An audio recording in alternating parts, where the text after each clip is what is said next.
మరి ఈ దినమున మనం తిరిగి నిన్నటి వాక్యాన్ని మనం చదువుదాం. లూకా సువార్త 9వ అధ్యాయము 23వ వచనాన్ని మనం చదువుకుందాం. లూకా 9:23. మరియు ఆయన అందరితో ఇట్లనెను, ఎవడైనను నన్ను వెంబడింప గోరినెడల తను తాను ఉపేక్షించుకొని ప్రతిదినము తన సిలువెత్తుకొని నన్ను వెంబడింపవలెను. దేవుని నామానికి మహిమ కలుగును గాక. కాబట్టి ప్రభు అయిన యేసుని అనుసరించే ప్రతి దేవుని బిడ్డ, ప్రతి క్రైస్తవుడు తను తాను ప్రతిదినం పరీక్షించుకొని తన సిలువ ఎత్తుకొని ఆయనను వెంబడించాలని చెప్తున్నాడు. హల్లెలూయా. దేవుని నామానికి మహిమ కలుగును గాక. మరి సిలువ గురించి మనము నిన్న ధ్యానించాము, ఈరోజు మళ్ళా కొనసాగిస్తున్నాం. సిలువ మరి శ్రమను, మరణాన్ని సూచిస్తుంది అని నిన్నటి దినమున మనము తెలుసుకున్నాం. ఎటువంటి శ్రమ? మరి క్రైస్తవుడు అయినందున శ్రమ పొందడం, దేవుని బిడ్డగా జీవిస్తూ, పరిశుద్ధంగా జీవిస్తూ నింద పొందుకోవడము శ్రమకు సూచన ఉంది. అంతేకాని మనం తప్పు చేస్తూ దానికి తగిన శిక్ష పొందుకోవడము శ్రమ కాదు. క్రైస్తవుడు అయినందువలన, క్రైస్తవుడిగా జీవిస్తున్నందువలన, ఏ దేవుని బిడ్డగా నీవు ప్రకటించుకున్నందువలన ఈ లోకంలో నువ్వు ఎదుర్కొనే ప్రతి శోధన, అది దేవుడు చెప్తున్నాడు, అట్టి శ్రమ నువ్వు అనుభవిస్తున్నప్పుడు నువ్వు ధన్యుడు. మరి దేవుడు నిన్ను ఘనపరిచే దినము త్వరలో ఉంది అని దేవుని వాక్యం చెప్తుంది. అదేవిధంగా సిలువ మరణాన్ని సూచిస్తుంది. ఎటువంటి మరణము? మనము శరీరానికి, లోకానికి, పాపానికి మనము మరణించువారిగా ఉండాలి. మన ప్రాచీన స్వభావానికి మనం మరణించినప్పుడే మనము క్రీస్తు పోలికలోనికి మార్చబడతాం అని మనం నిన్నటి దినంలో తెలుసుకున్నాం. సిలువ శ్రమను, మరణాన్ని మట్టుకే కాకుండా సిలువ యొక్క ఇంకొక కోణం ఏంటంటే, సిలువ దేవుని యొక్క అద్భుతమైన శక్తిని నీ జీవితంలో కనపరుస్తుంది. హల్లెలూయా. మొదటి కొరింథీయులకు రాసిన పత్రిక 1వ అధ్యాయము 18వ వాక్యాన్ని మనం చదువుదాం. మరి వాక్యం చెప్తుంది ఇక్కడ, సిలువను గూర్చిన వార్త నశించుచున్న వారికి వెరుతరం, కానీ రక్షించబడుతున్న మనకు దేవుని శక్తి. హల్లెలూయా. దేవుని నామానికి మహిమ కలుగును గాక. నువ్వు ప్రతిదినము నీ సిలువ ఎత్తుకున్న ప్రతిసారి ఒక పక్క సిలువ శ్రమను, మరణాన్ని సూచిస్తే, ఇంకొక వైపు అద్భుతమైన దైవ శక్తి దాని ద్వారా విడుదలవుతుంది. అద్భుతమైనటువంటి దేవుని శక్తి సిలువ ద్వారా నువ్వు అనుభవిస్తూనే ఉంటావు. ప్రభు అయిన యేసు సిలువ వేయబడినటువంటి ఆ సమయంలో కూడా జరిగిన కొన్ని సంభవాలు మనం గమనిస్తే, మత్తయి సువార్త 27వ అధ్యాయంలో మరి 50వ వచనం నుంచి 53వ వచనం వరకు మనం చదివినట్లయితే అక్కడ ఏం జరుగుతుంది? యేసు మరలా బిగ్గరగా కేక వేసి ప్రాణం విడిచారు. అప్పుడు దేవాలయపు తెర పైనుండి కింద వరకు రెండుగా చినిగెను, భూమి వణికెను, బండలు బద్దలాయను, సమాధులు తెరవబడెను. నిద్రించిన అనేక మంది పరిశుద్ధులు శరీరములు లేచెను.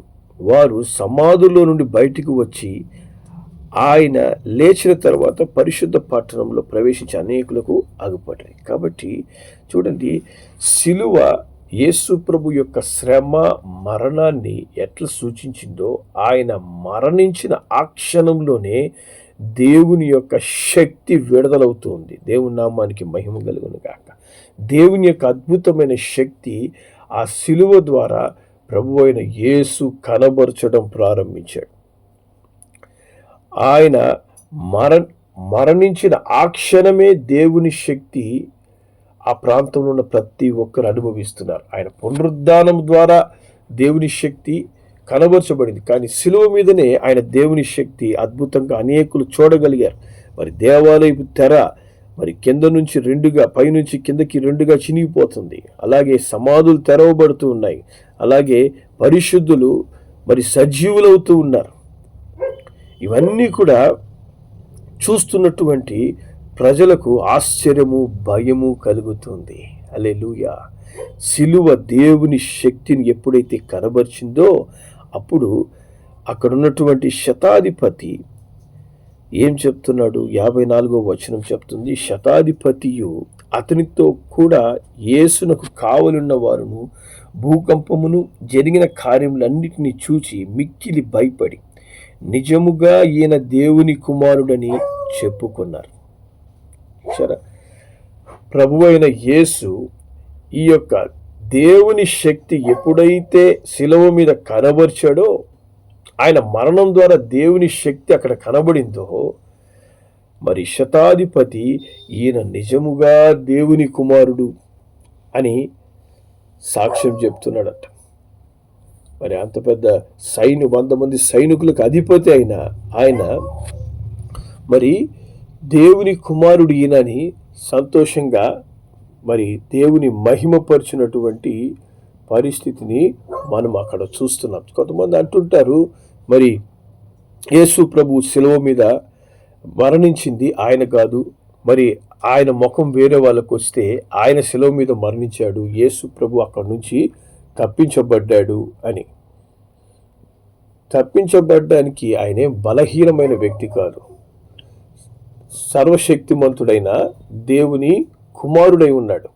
దేవుని కుమారుడిగా ఆయన తన్ను తాను ప్రత్యక్షపరచుకోవడానికి దేవుని వాక్యం చెప్తుంది. మరి యోహాను సువార్త 10వ అధ్యాయము, యోహాను సువార్త 10వ అధ్యాయము 18వ వాక్యము ఆయన ఈ విధంగా చెప్తున్నాడు, నా అంతటా నేనే దాన్ని పెట్టుచున్నాను, దాన్ని పెట్టుటకు నాకు అధికారం కలదు, దాన్ని తిరిగి తీసుకున్నటకు నాకు అధికారం కలదు, నా తండ్రి వలన ఈ ఆజ్ఞ పొందితిని అని చెప్తున్నాడు. కాబట్టి యేసు ప్రభు ఎవడును నా ప్రాణం తీసుకొనడు, నా అంతటా నేనే ప్రాణాన్ని పెడుతున్నాను అంటున్నాడు. కాబట్టి ఆయన దేవుని కుమారుడైనప్పుడు శిలువ మీద తన ప్రాణాన్ని పెట్టడానికి అధికారం ఉంది, తిరిగి ఆయనకు తీసుకోవడానికి అధికారం ఉంది. అట్టి గొప్ప దేవుని శక్తిని శిలువ మీద ప్రభు అయిన యేసు చూపించడం ద్వారా ఆ దేవుని శక్తి నీ జీవితంలో కనబరుస్తున్నాడు ఆయన. దేవుని నామానికి మహిమ కలుగును గాక. మరి ప్రభు అయిన యేసు శిలువలో మరణించి దేవుని శక్తిని కనబరుచడం ద్వారా మన జీవితంలో ఆ దేవుని శక్తి ఏం చేస్తుంది? మొట్టమొదటిగా మనం గమనిస్తే యెషయా గ్రంథము 53వ అధ్యాయము 5వ వచనం దేవుని వాక్యం చెప్తుంది. ఇక్కడ యెషయా 53:5, మన అతిక్రమ క్రియలను బట్టి అతడు గాయపరచబడెను, మన దోషములను బట్టి నలగొట్టబడెను, మన సమాధానార్థమైన శిక్ష అతని మీద పడెను, అతడు పొందిన దెబ్బల చేత మనకు స్వస్థత కలుగుచూ ఉన్నది. దేవుని నామానికి మహిమ కలుగును గాక. మొట్టమొదటగా పాపము నుంచి విడుదల పొందుకునే దేవుని శక్తి శిలువ ద్వారా నీ జీవితంలో విడుదలవుతుంది. దేవుని నామానికి మహిమ కలుగును గాక. అనుదినము నువ్వు సిలువెత్తుకొని నడిచేటప్పుడు నువ్వు పాపము నుంచి విడుదల పొందావు అని సిలువ నీకు తెలియపరుస్తుంది. ఎందుకంటే నీ అతిక్రమ క్రియలు, నా అతిక్రమ క్రియల నిమిత్తము ప్రభువైన యేసు సిలువ మీద తను తాను బలిగా అప్పగించుకున్నాడు, మరణించాడు.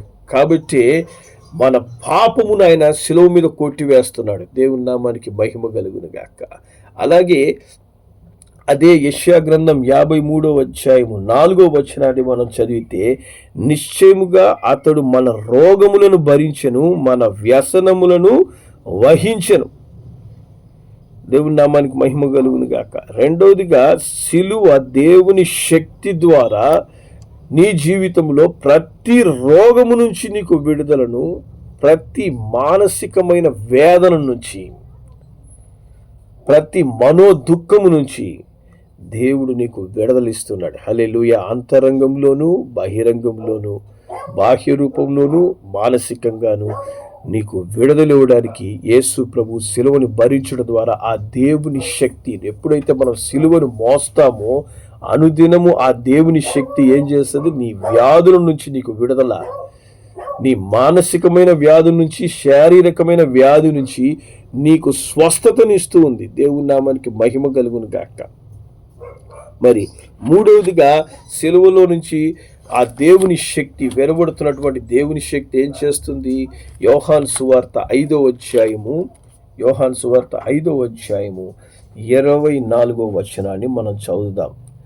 నా మాట విని నన్ను పంపిన వాని యందు విశ్వాసం ఉంచువాడు నిత్యజీవం గలవాడు, వాడు తీర్పులోనికి రాక మరణంలో నుండి జీవంలోనికి దాటి ఉన్నాడని మీతో నిశ్చయంగా చెప్తున్నారు. దేవుని నామానికి మహిమ కలుగును గాక. కాబట్టి మూడవదిగా, నీకు విరోధంగా ఉన్నటువంటి తీర్పును యేసు ప్రభు తన శక్తితో కొట్టివేశాడు. హల్లెలూయా. సిలువ తీర్పు నుంచి నిన్ను విమోచించింది. ఏ తీర్పు నుంచి? మనం ఏం చేశాము? పాపం వలన వచ్చే జీతం మరణం. మరణం అనే ఆ తీర్పును ప్రభు అయిన యేసు శిలువ మీద స్వీకరించడం ద్వారా మరి తీర్పును దేవుడు కొట్టివేస్తున్నాడు. నీ మీద ఉన్నటువంటి తీర్పు నుంచి దేవుడు నీకు విడుదలిస్తూ ఉన్నాడు. దేవుని నామానికి మహిమ కలుగును గాక. మరి రోమీయులకు రాసిన పత్రిక 8వ అధ్యాయము 1వ వచనము దేవుని వాక్యం చెప్తుంది, కాబట్టి ఇప్పుడు క్రీస్తు యేసునందున్న వారికి ఏ శిక్షా విధి లేదు. హల్లెలూయా. దేవుని నామానికి మహిమ కలుగును గాక. కాబట్టి శిక్షను యేసు ప్రభు స్వీకరించుట ద్వారా ప్రతి విధమైనటువంటి తీర్పు నుంచి యేసు ప్రభు నీకు విడుదలిచ్చాడు, నీకు రక్షణ ఇచ్చాడు. హల్లెలూయా. దేవుని నామానికి మహిమ కలుగును గాక. సిలువను మోసే ప్రతి వ్యక్తి తీర్పు నుంచి విడుదల పొందుకున్న వ్యక్తి. పాపం వల్ల వచ్చే తీర్పు నుంచి దేవుడు నీకు విడుదలిస్తున్నాడు. హల్లెలూయా. అంతేకాక సిలువ ద్వారా మనం పొందుకునే ఇంకొక అద్భుతమైనటువంటి కార్యం ఏంటి? ఆ దేవుని శక్తి నీ జీవితంలో ఏం కనపరుస్తుందంటే, గలతీయులకు రాసిన పత్రిక 3వ అధ్యాయము 13-14 వచనాలు. గలతీ 3:13-14 వచనాల్లో దేవుని వాక్యం ఏం చెప్తుంది? ఆత్మను గూర్చిన వాగ్దానము విశ్వాసం వలన మనకు లభించినట్లు అబ్రాహాం పొందిన ఆశీర్వచనం క్రీస్తు యేసు ద్వారా అన్యజనులకు కలుగుటకై క్రీస్తు మన కోసం శాపమై మనలను ధర్మశాస్త్రం యొక్క శాపము నుంచి విమోచించెను. హల్లెలూయా. నువ్వు అనుదినము సిలువను మోయినప్పుడు ఆ దేవుని శక్తి ఏం చేస్తుందంటే, ప్రతి శాపము నుంచి, ప్రతి తరతరాల శాపము, పూర్వీకుల శాపము, ప్రతి పాపం వలన కొనసాగే శాపము నుంచి సిలువ నీకు విడుదలిచ్చింది. హల్లెలూయా. సిలువ నీకు విడుదల దయచేసింది. కాబట్టి సిలువ దేవుని శక్తిని కనబరుస్తూ ప్రతి శాపము నుంచి నీకు విడుదలిచ్చింది. నేను ప్రతి శాపము నుంచి విడుదల పొందుకొని ఉన్నాను అని మన నోటితో మనం అంగీకరించాలి. హల్లెలూయా. దేవుని నామానికి మహిమ కలుగును గాక. అంతేకాకుండా సిలువ ఏం చేసింది? నీకు విరోధంగా ఉన్నటువంటి అపవాది క్రియలను లయపరిచింది. దేవుని నామానికి మహిమ కలుగును గాక. మరి కొలసీలకు రాసిన పత్రికలోకి మనం వెళ్తే, కొలసీలకు రాసిన పత్రిక 1వ అధ్యాయం 13వ వచనం దేవుని వాక్యం చెప్తుంది, ఆయన మనలను అంధకార సంబంధమైన అధికారం నుంచి విడుదల చేసి తాను ప్రేమించిన తన కుమారుని యొక్క రాజ్య నివాసులుగా చేస్తున్నాడు. దేవుని నామానికి మహిమ కలుగును గాక. మరి అంధకార సంబంధమైన అధికారం నుంచి దేవుని సిలువ నీకు విడుదలిచ్చింది. అపవాది సంబంధమైన క్రియలు అనుదినము విశ్వాసంతో సిలువ మోయి వారికి, ప్రతిదినం తమ సిలువ ఎత్తుకునే వారిపై అంధకార క్రియలు పనిచేయవు. అదే కొలసీలకు రాసిన పత్రిక 2వ అధ్యాయం 13-15 దాకా మనం చదివితే, అపరాధముల వలన శరీరముందు సున్నతి పొందక ఉండుట వలన మీరు మృతులై ఉండగా దేవుడు వ్రాతరూపకమైన ఆజ్ఞల వలన మన మీద రుణముగాను మనకు విరోధముగాను నిన్న పత్రమును మేకులతో సిలువకు కొట్టి దాని మీద చేవ్రాత తుడిచివేసి మనకు అడ్డం లేకుండా దానిని ఎత్తివేసి మన అపరాధములన్నిటినీ క్షమించి ఆయనతో కూడా మనలను జీవింపచేశాను. ఆయన ప్రధానులను అధికారులను నిరాయుధులుగా చేసి శిలువ చేత జయోత్సవముతో వారిని పట్టి తెచ్చి బాహాటముగా వేడుక కనబరిచాడంట. హల్లెలూయా. కాబట్టి సాతాను యొక్క ప్రతి ప్రధాని అధికారులను దేవుడు ఏం చేశాడు? శిలువ మీద ఓడించేస్తున్నాడు. వారి తలను చితకగొట్టాడు. శిలువ దేవుని శక్తిని నీ జీవితంలో కనబరుస్తూ నీకు విరోధంగా పనిచేసే ప్రతి సాతాను క్రియల నుంచి, ప్రతి విధమైన దెయ్యపు శక్తులపై, ప్రతి విధమైన దురాత్మ క్రియలపై పూర్తి విడుదలను, రక్షణను కలగజేసింది. దేవుని నామానికి మహిమ కలుగును గాక. హల్లెలూయా. అలాగే శిలువ మనకి ఏం చేస్తుంది చూడండి, మరణము నుంచి జీవములోనికి దాటించింది. నీ మీద పనిచేసే మరణపు శక్తిని యేసయ్య తొలగిస్తున్నాడు. దేవుని నామానికి మహిమ కలుగును గాక. మరి యోహాను సువార్త 5వ అధ్యాయం 24వ వచనం ఏం చెప్తుంది? నా మాట విని నన్ను పంపిన వాడిని విశ్వాసముంచువాడు నిత్యజీవం గలవాడు, వాడు తీర్పులోనికి రాక మరణం నుండి జీవములోనికి దాటి ఉన్నాడని మీతో నిశ్చయంగా చెప్తున్నాను. హల్లెలూయా. మరణము ఇక నీ మీద పని చేయదు. నువ్వు ప్రతిదినం సిలువ మోయినప్పుడు మరణపు శక్తి ఇక నీపై పని చేయరు. మరణం యొక్క బలము గలవానిని సిలువ మీద ఆయన నిరాయుధులుగా చేసి ఓడించాడు. దేవుని నామానికి మహిమ కలుగును గాక. మరణపు శక్తిని దేవుడు సిలువ మీద ఓడించాడు. హెబ్రీయులకు రాసిన పత్రిక 2వ అధ్యాయము 14-15 వచనాలు మనం చదివితే, కాబట్టి ఆ పిల్లలు రక్త మాంసములు గలవారైనందున ఆ ప్రకారమే మరణం యొక్క బలము గలవానిని, అనగా అపవాదిని మరణము ద్వారా నశింపజేయుటకును, జీవిత కాలమంతయు మరణ భయము చేత దాస్యమును నాకు లోబడిన వారిని విడిపించుటకును ఆయన రక్త మాంసములో పాలివాడయ్యాడంట. దేవుని నామాన్ని మహిమ కలుగును గాక. కాబట్టి మరణము యొక్క శక్తి, మరణం యొక్క ముళ్ళును యేసు ప్రభు శిలువ మీద విరగొట్టాడు. దేవుని నామానికి మహిమ కలుగును గాక. మరణం ఇక మన మీద పని చేయదు, కానీ మనము మరణం నుంచి జీవములోనికి దాటుతాం. మరణాన్ని దేవుడు ఒక నిద్రగా మార్చాడు. కాబట్టి దేవుని బిడ్డలు మరణాన్ని సంతోషంగా స్వీకరిస్తారు. సిలువ అనేటువంటి అనుభవం గుండా ప్రతి దినము నడిచే ప్రతి దేవుని బిడ్డ మరణాన్ని సంతోషంగా స్వీకరిస్తాడు. హల్లెలూయా. చివరిగా సిలువ మనల్ని ఏం చేసింది చూడండి. మరి యోహాను సువార్త 1వ అధ్యాయము 12వ వచనాన్ని మనం చదువుదాం. యోహాను సువార్త 1:12 దేవుని వాక్యం చెప్తుంది, తన్ను ఎందరు అంగీకరించిరో వారికి అందరికీ, అనగా తన నామమునందు విశ్వాసముంచిన వారికి దేవుని పిల్లలగుటకు ఆయన అధికారము అనుగ్రహించెను. హల్లెలూయా. మనల్ని దేవుని కుటుంబముగా దేవుడు మార్చాడు. దేవుని కుటుంబముగా మనల్ని తయారు చేశాడు. హల్లెలూయా. కాబట్టి మనకు దేవునికి ఉన్నటువంటి అంతరాన్ని సిలువ తొలగించి దేవునితో మనల్ని ఐక్యపరిచింది. దేవుని పిల్లలు అవ్వడానికి అధికారాన్ని అనుగ్రహిస్తున్నాడు. దేవుని నామానికి మహిమ కలుగును గాక. కాబట్టి అధికారము కలిగి మనము జీవించుటకు దేవుని కృప మనకు, ఆ దేవుని కృప లేదా సిలువ మనల్ని ఏం చేస్తుంది? శక్తిమంతులుగా మార్చింది. ఈ దినమున నువ్వేమై ఉన్నావు? నువ్వు దేవుని యొక్క కుమారుడు అవుతున్నావు. దేవుని యొక్క బిడ్డవుగా మారాం. సిలువ నిన్నేం చేసింది? దేవుని బిడ్డగా మార్చింది. సిలువ నిన్ను దేవుని బిడ్డగా తయారు చేసింది. హల్లెలూయా. దేవుని నామానికి మహిమ కలుగును గాక. కాబట్టి సిలువ నుంచి దేవుని శక్తి మనపై విడుదలవుతుంది అనేది మనం మర్చిపోకూడదు. సిలువ అనేది ఒక పక్క మనల్ని శ్రమ, మరణము గుండా మనం నడిపిస్తూ, ఇంకొక పక్క సిలువ అనేది దేవుని శక్తిని నీ జీవితంలో కనపరుస్తుంది. అందుకే ఆ సిలువ మీద యేసు ప్రభు మరణించిన సమయంలో ఆ దేవుని శక్తి కనబరచబడడం ద్వారా అతను దేవుని కుమారుడని సాక్ష్యం పొందినట్లు ఈ దినమున నీవు నేను దేవుని పిల్లలమని సాక్ష్యం పొందుకుంటున్నాం. దేవుని నామానికి మహిమ కలుగును గాక. రోమీయులకు రాసిన పత్రిక 8వ అధ్యాయము రోమా 8 మరి 16వ వచనం చెప్తుంది, మనము దేవుని పిల్లలమని ఆత్మ తానే మన ఆత్మతో కూడా సాక్ష్యం ఇస్తున్నాడంట. హల్లెలూయా. సిలువ నిన్నేం చేసింది? దేవుని కుమారునిగా, కుమార్తెగా మార్చింది. దేవుని బిడ్డగా నిన్ను మార్చింది. నడవాలి. దేవుని నామానికి మహిమ కలుగును గాక.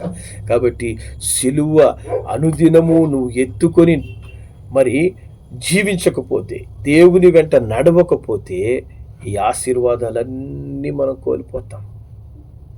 ప్రతి దినము నువ్వు సిలువెత్తుకొని నడవాలి. హల్లెలూయా. నాకెందుకు ఈ శ్రమ, నాకెందుకు ఇటు లోకంలో జీవించనీయకుండా, మరి లోకానుసారంగా బ్రతకనీయకుండా లోకం కోసం నేను ఎందుకు మరణించాలంటే ఈ గొప్ప ఆశీర్వాదాలు మనం కోల్పోతాం. ఈ గొప్ప దేవుని శక్తి నీలో కనబడదు. ఈ గొప్ప దేవుని శక్తి మరి ప్రభు అయిన యేసులో కనబడడానికి ఆయన మరణంలోనికి వెళ్ళాడంట. మరణము ఆయనని దేవుని కుమారుడిగా మహిమపరిచింది. అదేవిధంగా మనం కూడా శ్రమ, మరణం అనేటువంటి సిలువను ఎప్పుడైతే స్వీకరిస్తామో మనలో దేవుని కుమారులము అని తెలియపరిచే దేవుని శక్తి కనపరచబడుతుంది. ఎలాగా? మన యొక్క పాపము కొట్టివేయబడుతుంది. వ్యాధులు, మనోవ్యాధి, శారీరకమైన వ్యాధులు కొట్టివేయబడతాయి. తీర్పు కొట్టివేయబడుతుంది. మరి మరణము కొట్టివేయబడుతుంది. ప్రతి శాపము కొట్టివేయబడుతుంది. సాతాను యొక్క బలము కోల్పోతుంది. సాతాను ఓడిపోతాడు. అదేవిధంగా దేవుని బిడ్డలుగా మనము ప్రకటించబడతాం, తీర్చబడతాం. దేవుని నామానికి మహిమ కలుగును గాక. ఇన్ని ఆశీర్వాదాలు ఎక్కడి నుంచి వస్తుంది? సిలువ నుంచి. అందుకే ప్రభువు యేసు అంటాడు, నన్ను వెంబడించేవాడు ప్రతి దినము తన సిలువ ఎత్తుకోవాలి, సిలువ ఎత్తుకొని అనుసరించాలి. హల్లెలూయా. ఈ దినం నువ్వు ప్రభు సిలువ ఎత్తుకోవడానికి అవమానంగా భావిస్తున్నావా? లేకపోతే అయిష్టంతో ఉన్నావా? ఎందుకు నేను సిలువ ఎత్తుకొని నడవాలి, నా ఇష్టానుసారంగా మరి జీవించవచ్చు కదా, ఎందుకు ప్రభువు సిలువ అనుకుంటున్నావా? మరి ఆ సిలువ నీకు ఒక విలువనిస్తుంది. సిలువ నిన్ను దేవుని కుమారునిగా ఈ లోకంలో చూపిస్తుంది, కనపరుస్తుంది. హల్లెలూయా. అట్టి సిలువను ఎత్తుకున్నది ద్వారానే సమస్త విడుదల, రక్షణ, కాపుదల నువ్వు అనుభవిస్తావు. మరి ప్రభు సిలువ ఎత్తుకోవడానికి మనం అప్పగించుకుందాం, ప్రార్థన చేద్దాం. ప్రేమ కలిగిన మా తండ్రి పరిశుద్ధుడా, నీకు వందనాలు, స్తోత్రములు చెల్లిస్తున్నామయ్యా.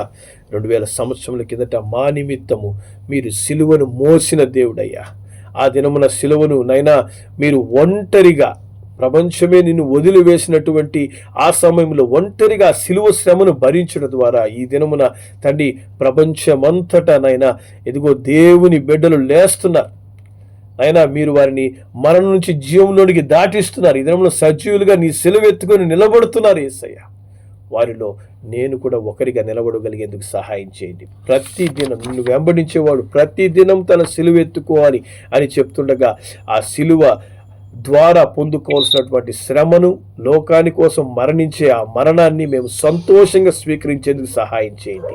అట్టి నైనా అయినందువలన పొందుకునే శ్రమను మేము సంతోషంగా స్వీకరించి నైనా తండ్రి దాని ద్వారా పొందుకునే దైవ శక్తి, నైనా దేవుని శక్తి ద్వారా ప్రతి విధమైన పాపము, వ్యాధి, తీర్పు, మరణం, శాపం, సాతాను యొక్క క్రియలపై జయం, అలాగే దేవుని బిడ్డలుగా సాక్ష్యం కలిగి జీవించేందుకు మాకు సహాయం చేయమని, అట్టి అనుభవాల్లో మమ్మల్ని ప్రతి దినము బలపరిచి నడిపించమని యేసు అతి శ్రేష్టమైన నామంలో ప్రార్థించి అడిగి వేడుకుంటున్నాం తండ్రి.